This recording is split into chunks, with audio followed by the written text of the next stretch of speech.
Hey everyone, Sean Maloney, Digital Business Masters. Welcome to another DBM strategy call. Okay, Monday, the end of July. Very, very interesting month we're having, and it's looking like it's going to get even more interesting as we go further and further towards Q4 in 2025. Time's moving quickly. Never been a better time to be alive. So many opportunities, so many ways that we can now front run. So we'll talk about the big picture. We'll look at why this is the most valuable information on the planet.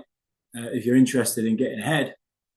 And then obviously with that knowledge, you're able to convert that into actual practical application.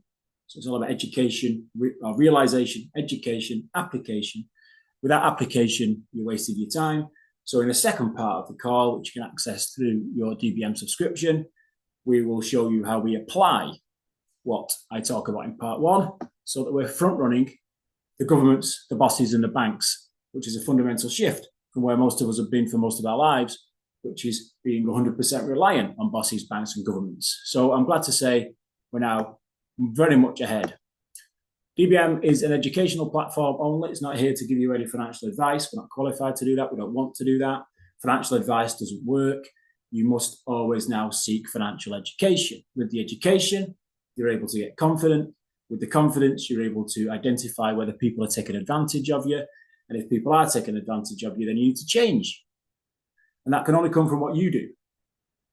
You're not going to get other human beings doing it for you. It's just not the way people work. You have to be knowledgeable enough to stand on your own feet and get ultimately to self-sovereignty.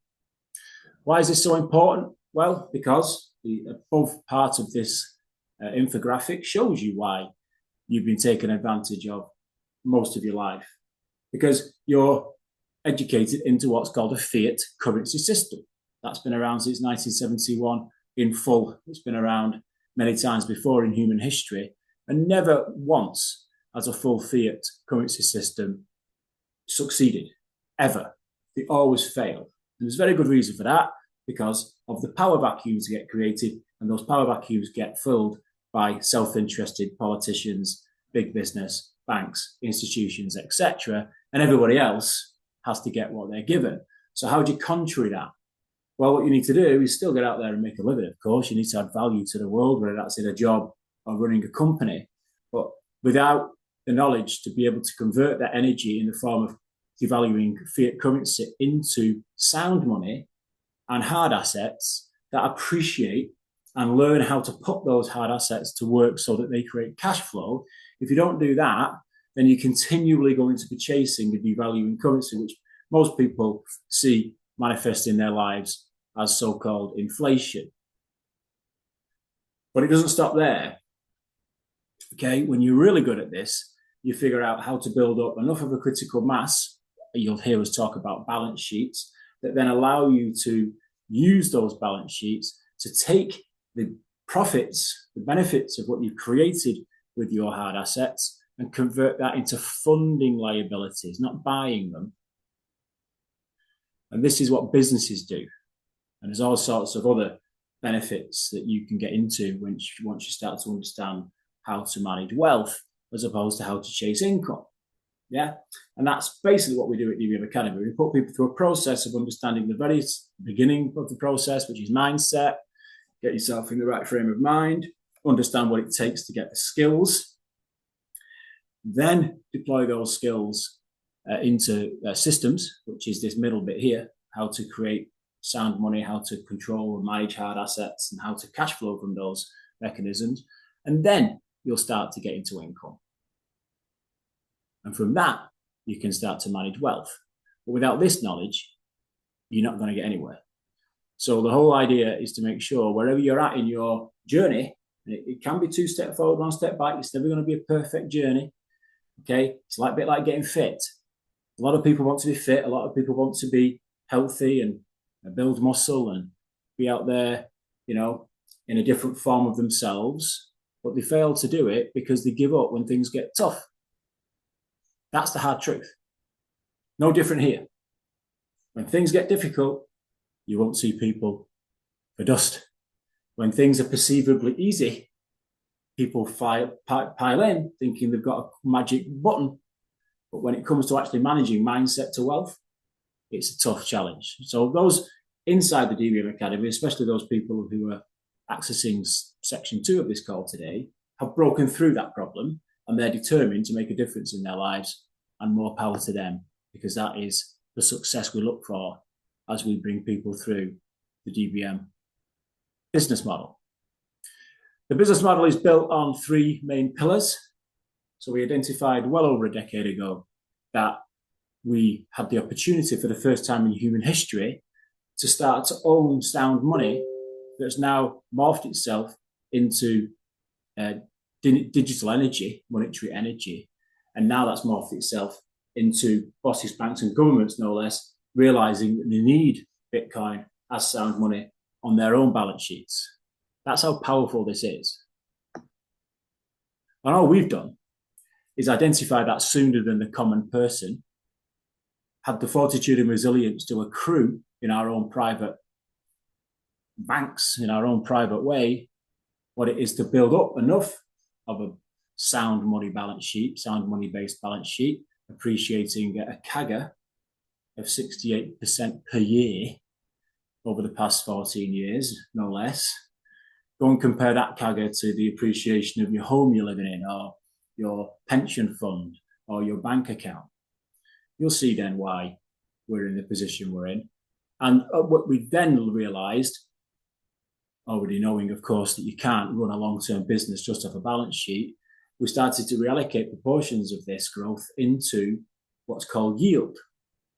Now, this isn't easy. Of course, it's not easy. Otherwise, everybody would be doing it.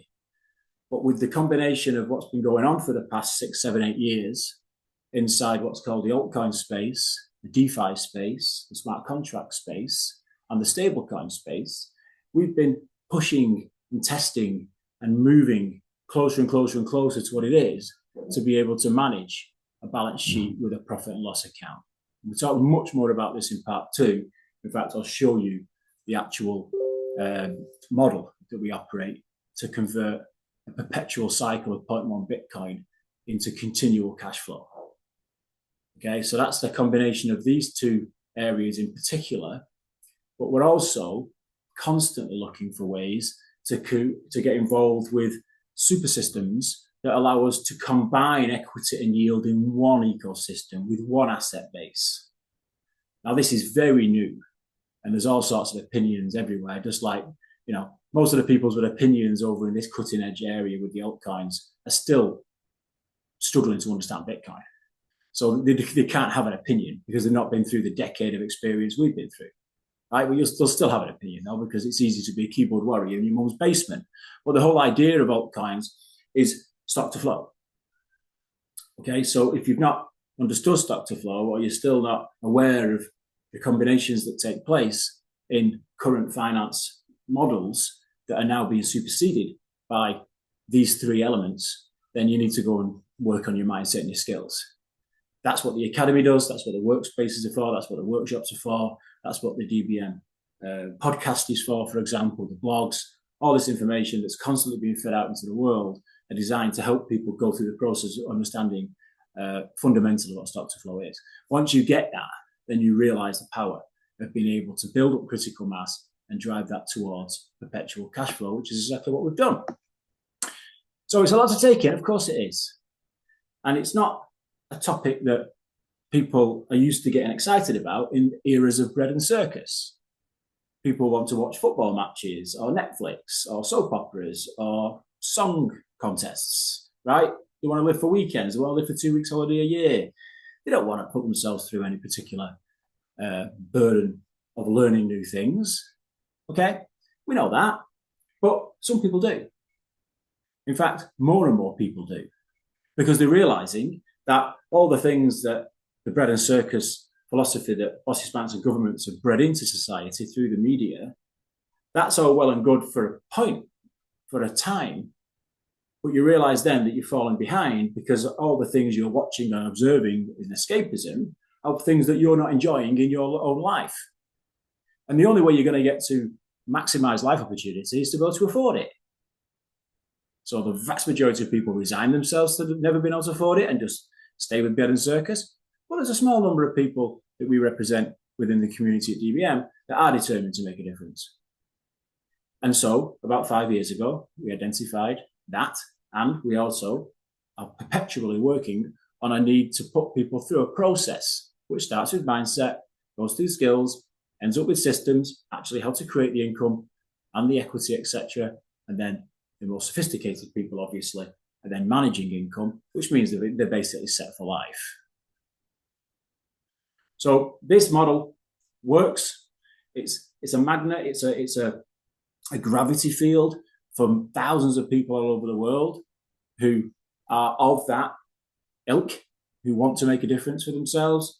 And we're very pleased and proud of it. And I'm delighted with the coaches we have who work on a global connecting basis. They have their own brands, they have their own things they do every single day, but we all work together in this mothership, as it were. And I'm very proud of everybody involved so far. We need more people because we need to change the world, but that'll come in time. There's no rush. So with all that said, and before I go into the big macro and geopolitical updates of the past week, let's just make sure people always understand. Remember, this is always worth repeating because lots and lots of people observe this content across the internet, and it's a case of making sure that people have perspective. Yeah, it's very difficult to have perspective when you're coming into something for the first time. You're either going to think, for example, Bitcoin's too expensive, or you've missed the boat, or it can't be true, it's too good to be true, it's not real, da, da, da. You're going to get all these reasons that people will give for them not to put themselves out. So the perspective of this infographic is to mainly make sure people appreciate that that sentiment has been the case since Bitcoin was $1,000.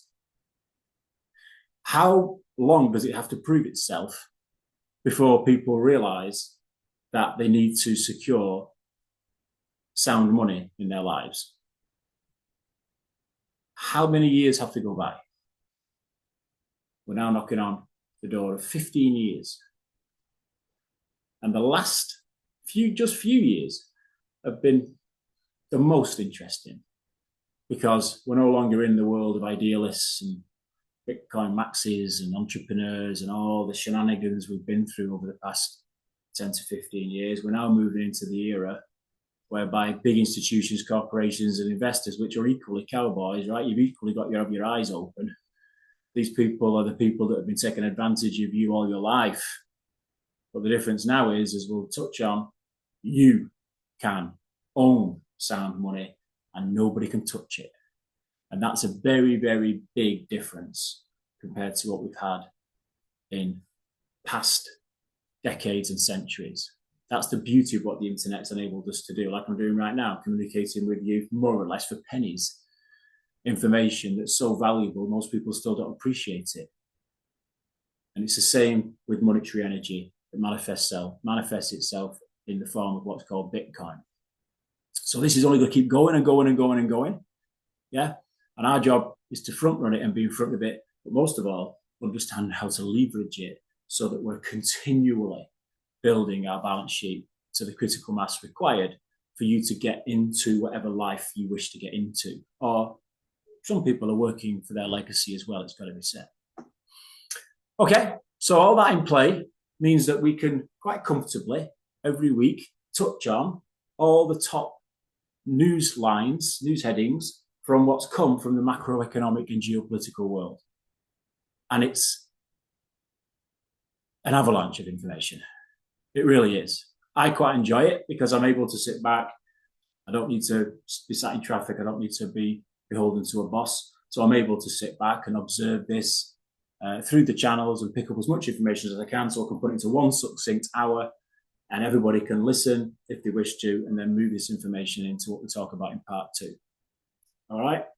So all we look for is probabilities and maneuvers. And rather than waiting, as most people do, to get second-hand information about what's happening at geopolitical and macroeconomic levels with their pensions and savings accounts and the very currency they choose to use every day, rather than being secondary to that information, we're now at the front. We're the opposite way around.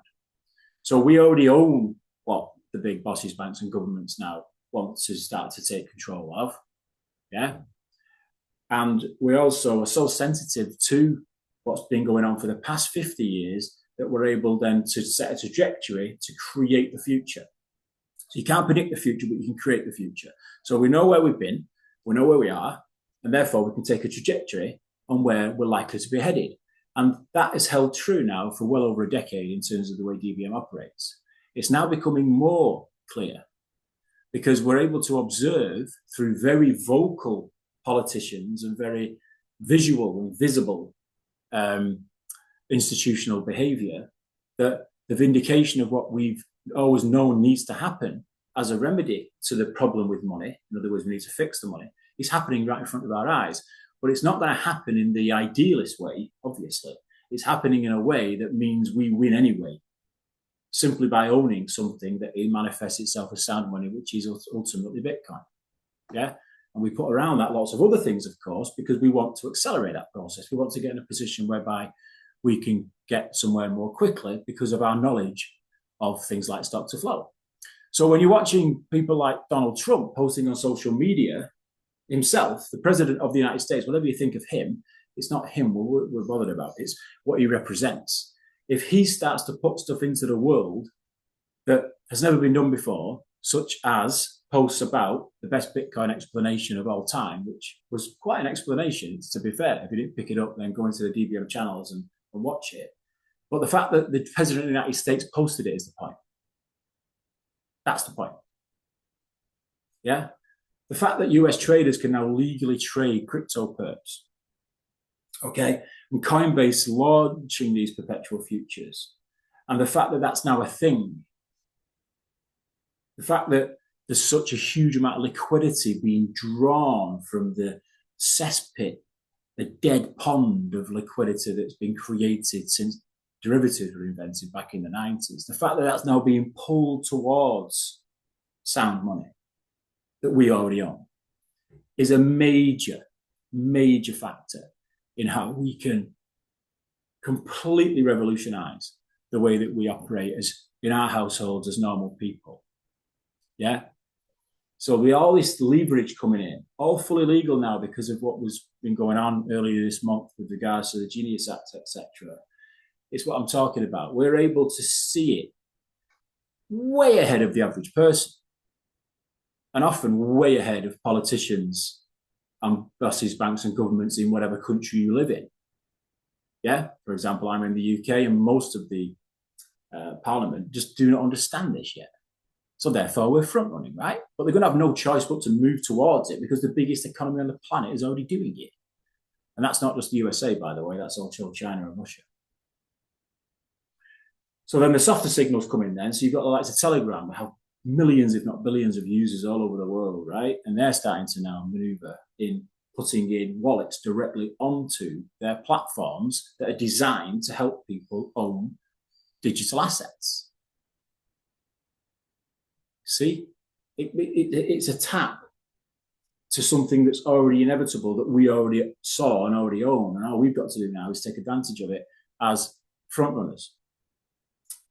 Big design giant Figma revealed that they now own $70 million of Bitcoin through an ETF, right? So what's happening there is the big companies of the world that already exist, by the way, are realizing that they need to put Bitcoin in particular on their balance sheets. Now, we wouldn't endorse doing that through an ETF necessarily because we're a bit more sophisticated than even these big companies. You've got to take self-sovereignty, but we also appreciate that self-sovereignty comes with it a lot of management and responsibility and, you know, things to be aware of. So we don't blame people for going through the secondary process, which is what ETFs represent. $50 billion payments giant Square. Many of you will have used Square, either knowingly or not. Over the last few years, it's a relatively new payment processor, very much slipstream the likes of PayPal over the last 20 years. And they're now using Lightning payments on their merchant mechanisms, which is massive because if people are choosing to use Bitcoin as a means of exchange, which is perfectly fine, we wouldn't necessarily suggest that you use the primary Bitcoin that you own. You need to collateralize it, but that's a different story for part two. But the fact that that's accessing 4 million sellers is, again, just a sign of how much momentum and liquidity. That's the main thing we're interested in. We're interested in the liquidity, stock to flow, the stuff cycling around the system, because that leads to inevitable price discovery, because we already know that the supply is fixed. So that problem is solved. That's the reason Bitcoin is so powerful. Yeah. So I've mentioned it again there, the Jack Dorsey on Squares, so that's a repeat. And then Bitwise, the Bitwise basket's now approved with ETFs to be able to switch from futures to spot. That's a big one over on Bitwise, just in the US. Yeah, it'll move though. It'll start to take place. This I'll talk about the amateurish nature of UK and European politics in a minute, but the US are driving forward with this now, and investors have got exposure now to all those digital assets that you can see on the screen there. Yeah, so we've always said, yeah, obviously own one Bitcoin or work towards that.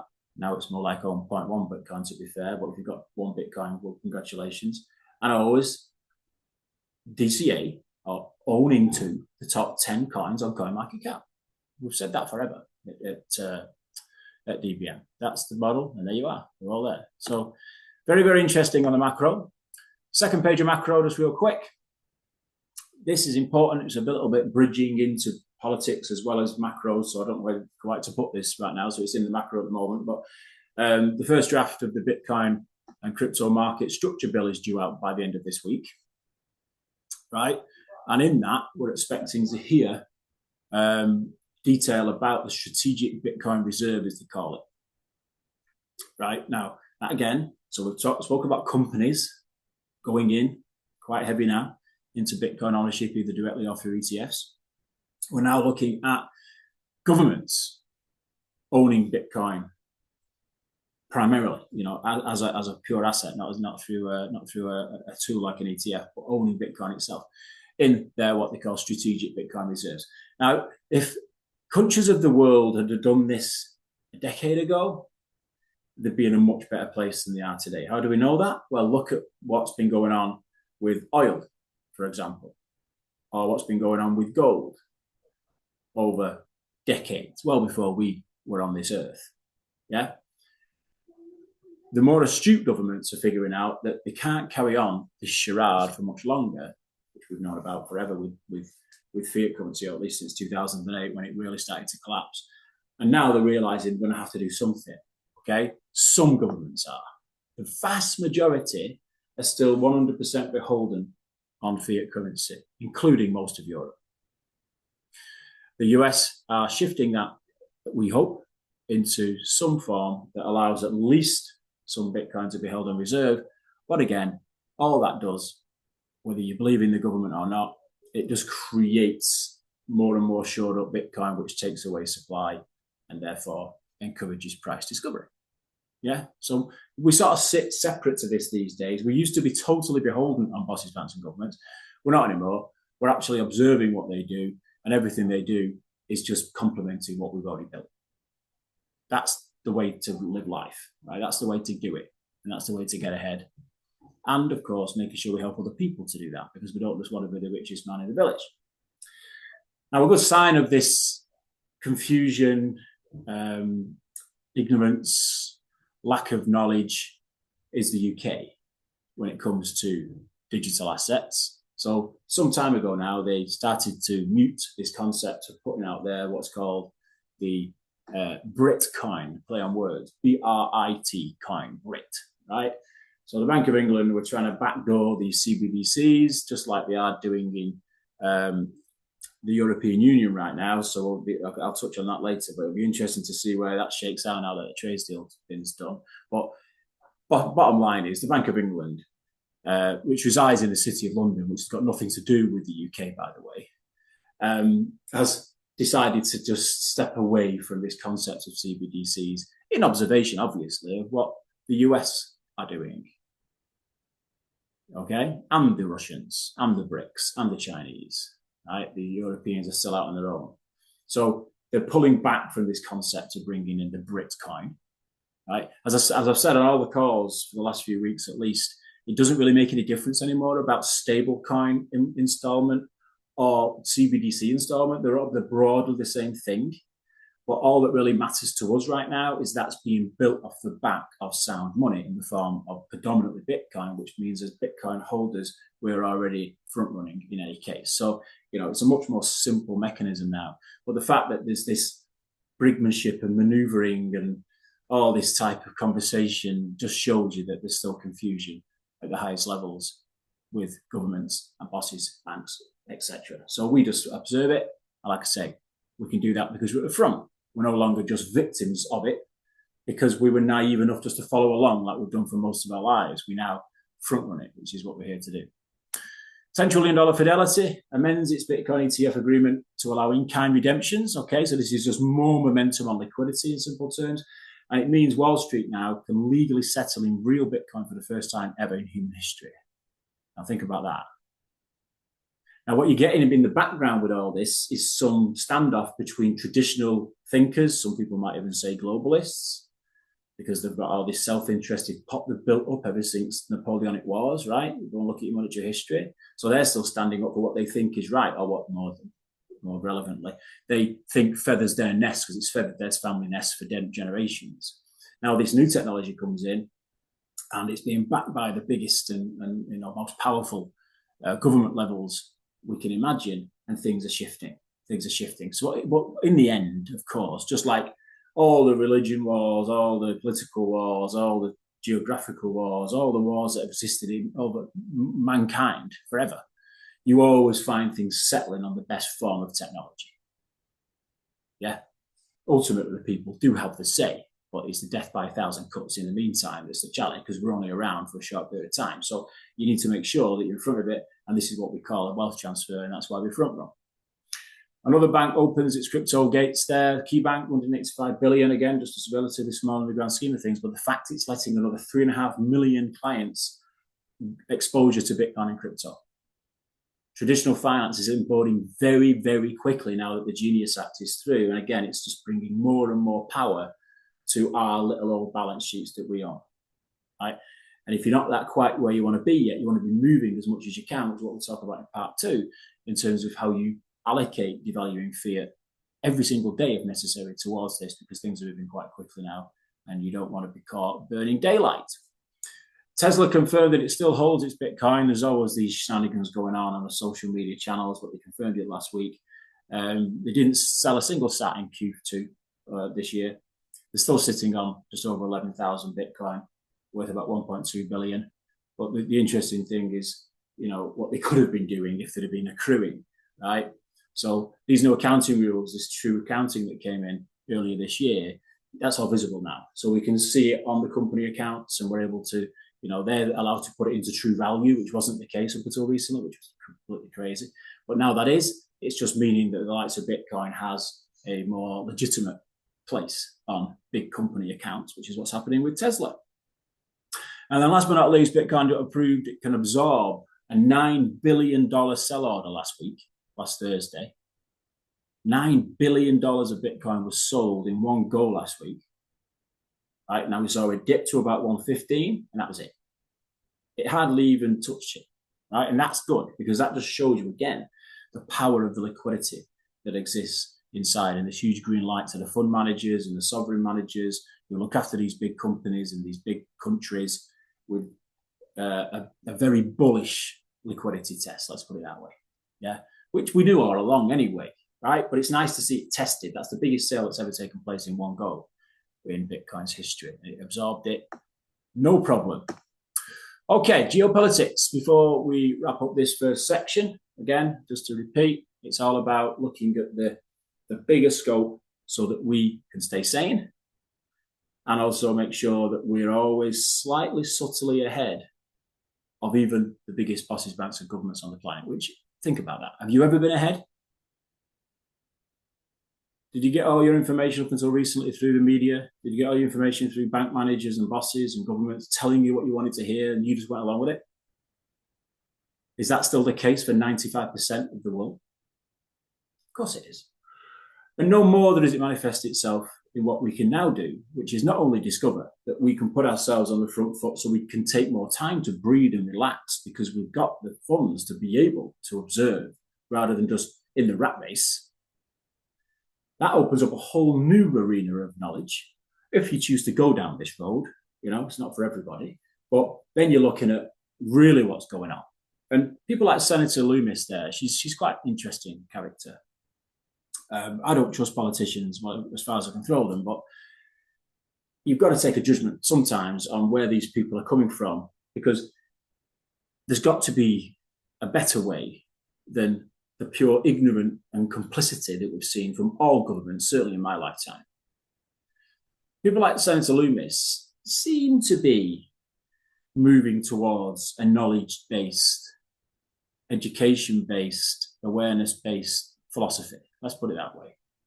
And then when she comes out with statements like this, which she's trying to keep in an upbeat way, because most people aren't going to listen to this stuff because they don't understand it, because they're so busy watching X Factor or watching the football. But when she comes across to say, wouldn't it be fun if the US, which is where she's based, is buying Bitcoin to such a degree that it scares China and Russia so much that they start buying Bitcoin themselves, which is actually happening, and we have an arms race over Bitcoin, what we call a hash war, as opposed to weapons wars. Now, she's got an absolute point with that. This, at the end of the day, boils down to where we need to be as a human race. We need to fix the money, reallocate and distribute wealth more equally. And then we need to look at the damage the full fiat system's done since the Napoleonic Wars, in terms of being able to give countries the ability to print into infinity just what they need to go out there and fight with each other. Now, I know it's a bit of a romantic, idealist way of looking at stuff, but if you look at that competitiveness, which is necessary, right? Just look at the football, look at the rugby, look at sport. There's no question that Europe is a much more stable place from a battling point of view since sport was invented, right? We could do with a bit of that down in the Middle East, right? It's the same with this. You'll find people, hopefully, move to a place whereby we're battling for supremacy through hash wars as opposed to killing each other. Now, I think the Russians know this. I personally, that's a relatively controversial thing to say, but I think they do. And I certainly think the BRICS do. China definitely does. China never fights with anybody, never has done. The Europeans always fight. They always have. And the US is obviously a product of the Europeans predominantly. And they've been fighting a lot over the years, but doing it underground, doing it, with the economic hitmen model, like they did in South America and Africa over the past 100 years. The Europeans still have this mentality of fighting. Now, it's manifesting itself even inside the US-EU trade deal that just got announced over the past 12 hours. So what have the US done? Well, the US have developed the best weapon technology on the planet. Arguably, they've created this proxy war and been part of that by funding this thing for so long, just in the form of Ukraine, Russia. And Russia obviously are going to stand up for themselves and have this monster, you think is a devil incarnate, but that's the propaganda that we get in the West. But then you really see what's going on after these trade deals, because basically the European Union now have put in a lot more money into NATO itself, and now have just done a huge deal with the US to purchase directly the weapons they're going to use to carry on perpetual weapons wars. And to cap it all off, they're doing that with a 15% tariff with exported goods to the US, with nothing coming back the other way, and they're going to put billions of dollars in investment and open up the EU market, which has never been done before. So you could end up eating stuff that you don't want to be eating and all the rest of it if you're in the EU. So all that does, along with what's going on with the grandmas who run Europe, is combined with CBDCs, it just shows you how they're going to basically hollow out the middle class of Europe over the next decade, just like they did with the US over the last decade. And you're either left to put up with that and go through what it provides you, which is nothing, or you do what we do, which is step away, understand it, but more importantly, own the sound money underneath it that's funding this very thing in the first place, knowing that eventually, hopefully, we can do our part to help this encouragement, because you're never going to get away from wars in human society. That's just a fixture. But what you can do is make the wars happen in ways that aren't necessarily killing each other, which is what sport does. And we want the same with hash wars, right? So that's my personal opinion. It's a rather philosophical overview, but hopefully you can see where we can see those shifts coming from. We've certainly got a very acute eye on what's going on in Europe because they're the last ones. It's the globalists again. So the sooner the European people stand up to this, which has been taken away from them in many ways because you can't really vote for the EU anymore, it's all done through proxy, right? But the whole idea is that at some point, people are going to have to stand up and say, no, enough is enough. Yeah. And I can't say that the UK necessarily did that at Brexit because it was born off a different tactic, but at least we're no longer involved with that. And that's why you're seeing what's going on with the Bank of England, etc. It's a much more direct route to solving this, even though we've got a toothless government who couldn't run a bath. But that's a different point. It'll come around eventually. So that's that. Over in Russia, they're not daft. They're more than able to continue whatever war they want for as long as they want. They've got all the oil being sold out to whatever they want it to be sold out. The other crazy thing about the fold that the EU put onto the US is they're buying cheap energy from the US, so-called cheap energy. It's not cheaper than Russian energy. Right? Just because the grandmas are so stubborn, they don't want to buy Russian energy, they're going buying more expensive energy from the US, and Trump's had them over a barrel. So the Russians, it doesn't matter about the Russians carry on anyway. Right? So they're already moving up with their Bitcoin miners 10 times more than they've ever had in the last 6 months. 1,000 Bitcoin miners now over in Russia. No, they're not stupid. So they're having their cake and eat it. They're balancing everything as they want to balance it, while old man Europe is suffering and will suffer until they get better leadership. Big words from the Treasury. Again, last week, you've got to be careful. You can put Besant in the same pot as anybody else you want to put him into. So we don't take the person at face value. We take what they're saying and interpret it best we can. But when it doesn't really matter right now because when someone like Scott Besant is out there saying Bitcoin is one of the most crucial things in the world right now, we'll take it, right? This is about what we do in this near term to build up enough, whatever's going to happen later. And that's why you need to be self-sovereign and holding self-custody, in our humble opinion. So it confirms a new US domestic stablecoin is on the way, okay? Built for Wall Street. Now, this is an appeasement. The big banks don't want this, as I said earlier, because they've had so many centuries, actually, of controlling the narrative.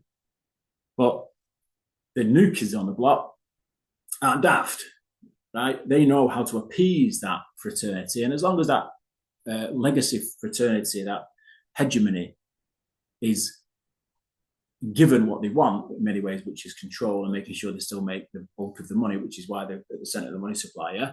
But what's happening is the stable coins coming in are just going to buy up the treasuries, and all these types of domestic stable coins are designed to do is just to speed up the whole process. Okay, so Wall Street, what are Wall Street about? They're about fees, right?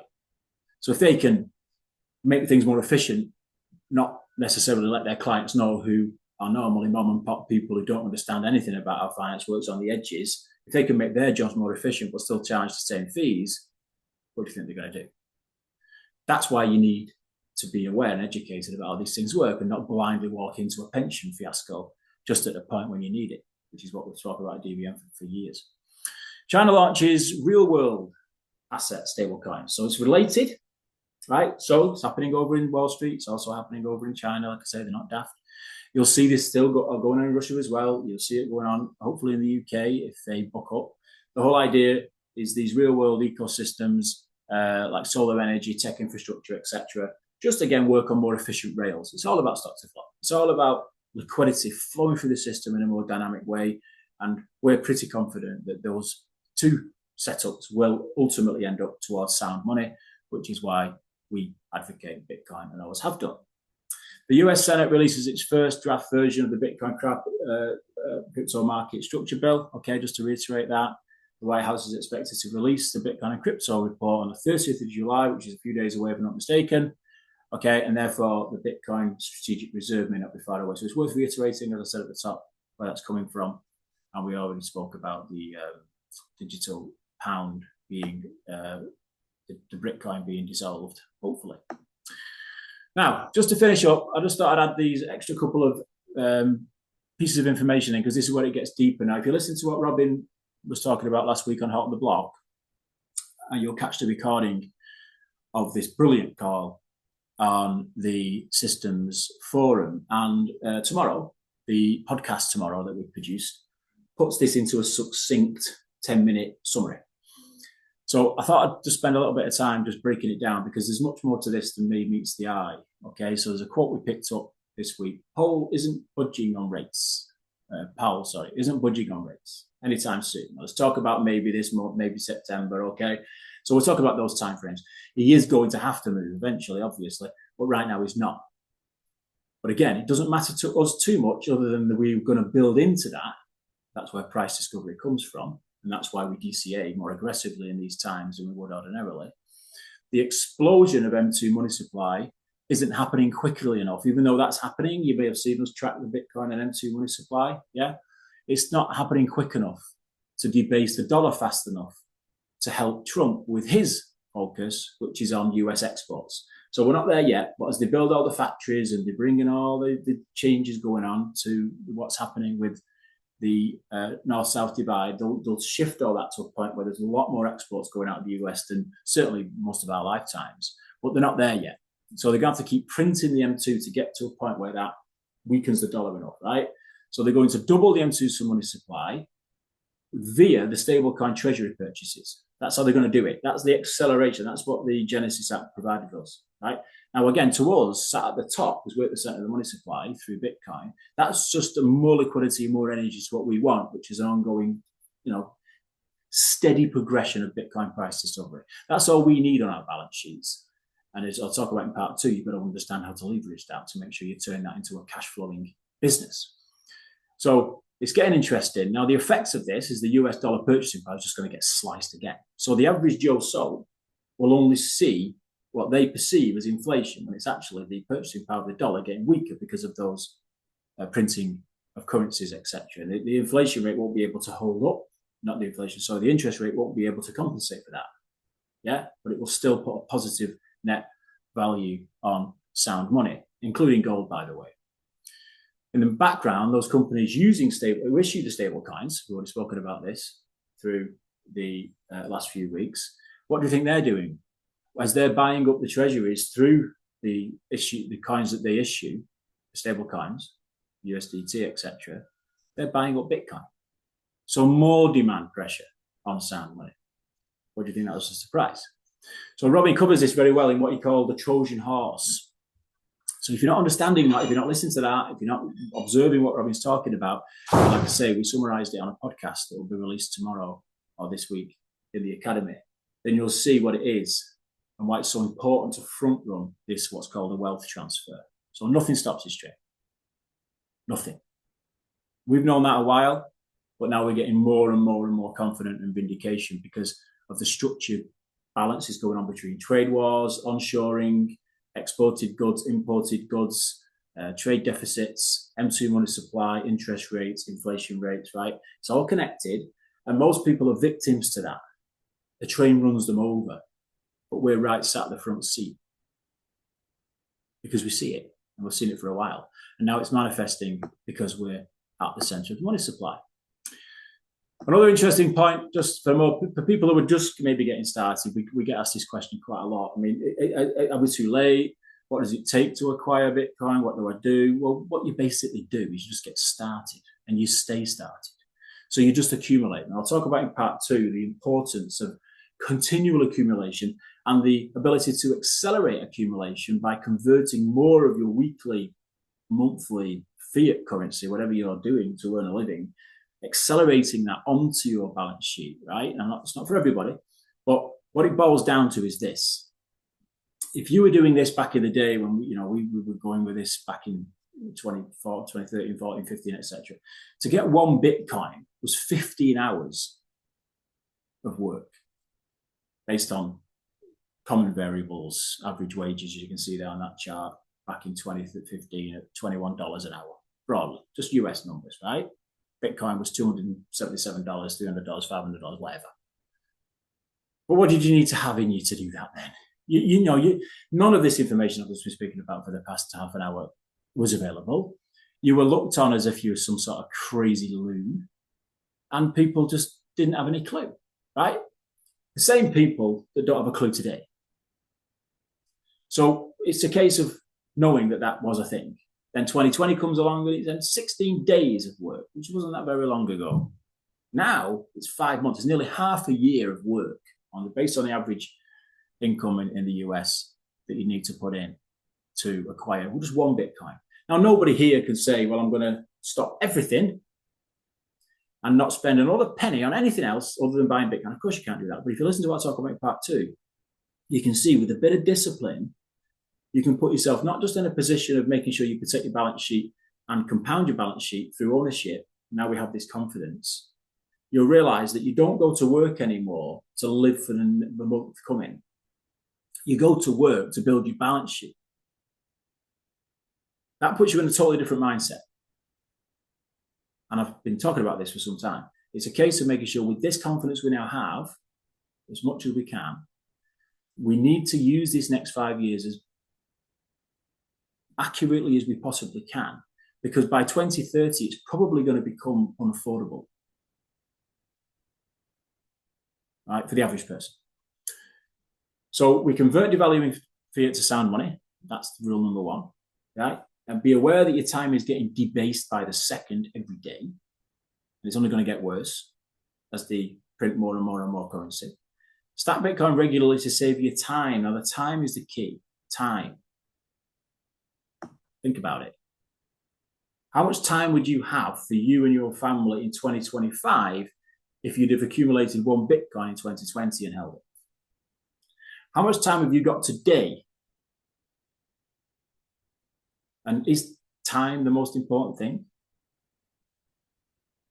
So if you didn't catch it in 2015 or didn't catch it in 2020, look at catching it in 2025 and know that it's just getting more and more challenging. But in the other side of the coin, obviously, excuse the pun, is that it's becoming more and more exponentially valuable if you took an awareness of the chart I showed a few minutes ago. All right? Crucially, own sound money to shore up purchasing power. That's the real point of what we do.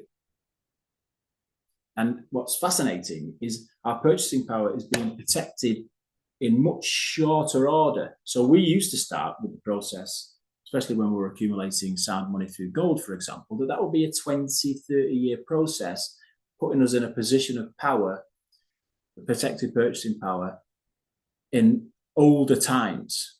Now, we do this in 5-year cycles. And this is what gets me excited when I talk to the younger generations. Like I was on the weekend, I was at a conference and we're talking to younger people about this concept. And many of us at the DBM, you know, we're average age, but 45, 55, 60, something like that, right? Yeah, we're going to make this happen. Many of us already have. But the younger guys, if they can get this, they can be way ahead much more quickly than we ever could imagine, because it's all about building critical mass. And the job of DBM is to help and support, which is the main thing we do these days, people to doing this every single day. Don't let a day go by where you're not bringing in some form of means to own more Bitcoin next month than you have this month. Never let a day go by. What are you waiting for? So to support that process, we have this dynamic, as I said earlier, and it's a case of you deciding where you are. And if you want to jump in, and like a lot of people do, and just say, oh, I just want income straight away, just show me what to press and I'll press it. Show me what to spend and I'll spend it. No. Go back and understand. Read the books, listen to what I'm going to talk about now in part 2, and put everything together in a structure before you start pressing buttons and spending money. That's the key. That's what we've learned. Okay, there's plenty of people in the academy who've been through this process and have gone too far, too fast, and we're waiting on things, and it's frustrating, etc. We get all that. But it doesn't take away the power of the model based on all those dynamics I've discussed in the past few minutes. Okay, have a great day. We'll see you on the next call.